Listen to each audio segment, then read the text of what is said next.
Good day mga kasweldo! Welcome back to our channel. December na naman. Alam niyo na kung anong season to?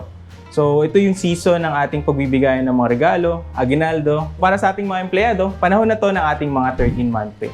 Na-receive mo na ba yung 13-month pay mo? Alam mo ba kung paano computein kung tama yung na-receive mo? Halika, pag-uusapan natin yan dito sa video na to.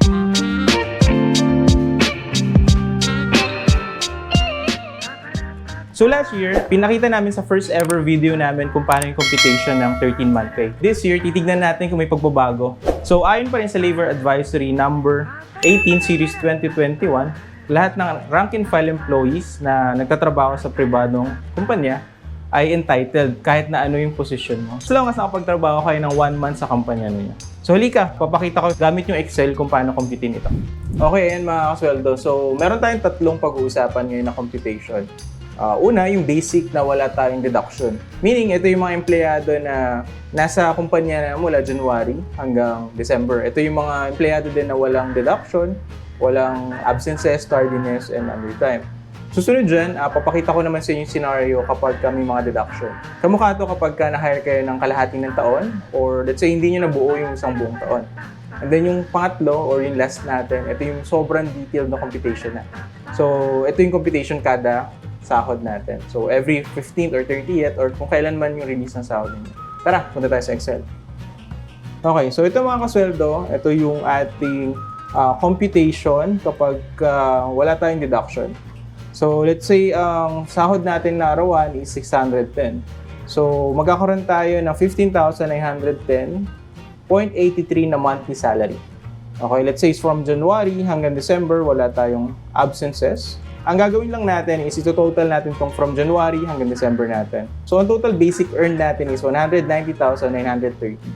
Okay, so sabi dun sa DOLE Advisory, di-divide lang natin to by 12. So, yung 12 yung nire-represent ng 12 months of the year natin. Okay? So, 190,930 divided by 12 is 15,910.83.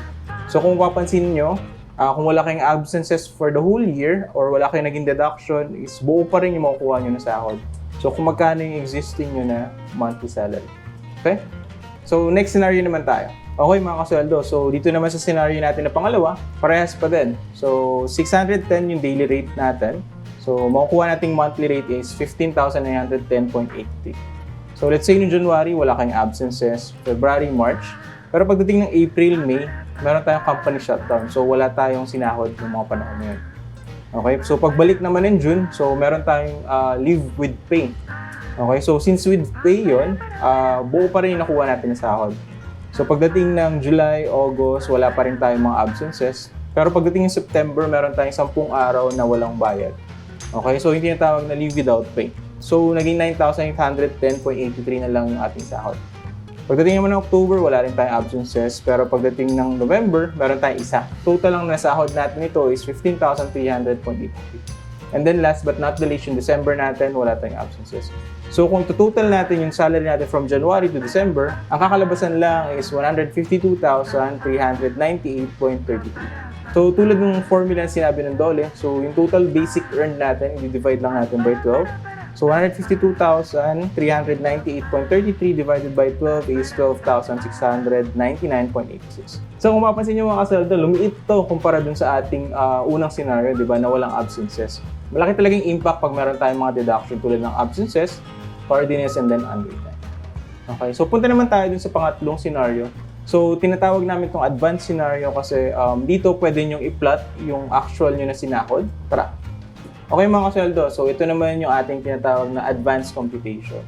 So same pa din naman to ng basic natin na computation, pero tinawag namin itong advanced kasi naka-breakdown to kada sahod. So dito sa Excel natin, may tinatawag kayong first payout at second payout. Di ba kada buwan, dalawang beses tayo sumasahod, so i-represent natin yun as first and second payout. So, base dun sa DOLE Advisory, di ba, ang total basic natin is yung basic salary minus late, undertime, and absences. Dito sa Excel template namin, so naglagay kami ng formula para pwede na nating lagay yung actual natin na deductions. Kung meron man. Pero kung wala, tara, subukan natin. So, let's say January, first payout. Wala tayong absences, wala tayong late, undertime, absent. So, kahit i-zero na lang natin yung mga yan. So pagdating naman ng January 2nd payout, nagkaroon tayo ng late na 30 minutes. Yan. So, automatic magko-compute yung late natin and then yung total basic natin is nabawasan. Okay, same. So, undertime, wala din. Then, sabihin natin meron tayong 2 absent. Okay, so nag-auto-compute na. So, try natin i-populate na lang to ng mabilis. Okay, yan mga kasweldo. So, na-populate na natin or nalagyan na natin ng sample scenario itong ating advanced template. So, naglagay kami ng sample dito na kada payout, meron tayong late, meron tayong undertime, meron din tayong absences. So, automatic nag-compute yung template natin. And then, at the same time, nag-automatic compute din yung total basic natin for the cutoff. Okay, so, tulad ng ating formula last time, so, total basic earned from January to December. So, ang naging total ng itong sample employee natin is 184,448.75. So, i-divide lang natin yan by 12. So, ang magiging 13-month pay ng ating scenario is 15,370.72. Okay mga kasweldo, so itong Excel template natin is i-share namin sa inyo. I-message nyo lang kami sa aming Facebook page. Okay, so ilalagay din namin sa link sa baba yung aming official Facebook page. Okay? Yun lang. So, ayan mga kasweldo. So, sana dito sa video na to natuto tayo kung paano mag-compute ng 13-month pay. Okay? So, kung may mga karagdagan kayong katanungan, huwag mahiyang mag-comment sa baba. So, sa mga gusto naman ng kopya ng ating advanced formula computation, mag-subscribe at mag-like lang kayo sa aming Facebook page. So, i-message nyo kami doon at isi-send namin sa inyo yung link ng ating advanced pay formula para i-code nyo na lang kung ano yung mga kinita nyo sa buong taon. O, yan mga kasweldo. So, please like and share na rin tong video na to para marami pa tayong matulungan. Okay? By the way, 1K subs na pala tayo. Maraming salamat sa mga sumuporta, nag-like at nag-share ng ating video. So, hanggang sa susunod na video, paalam!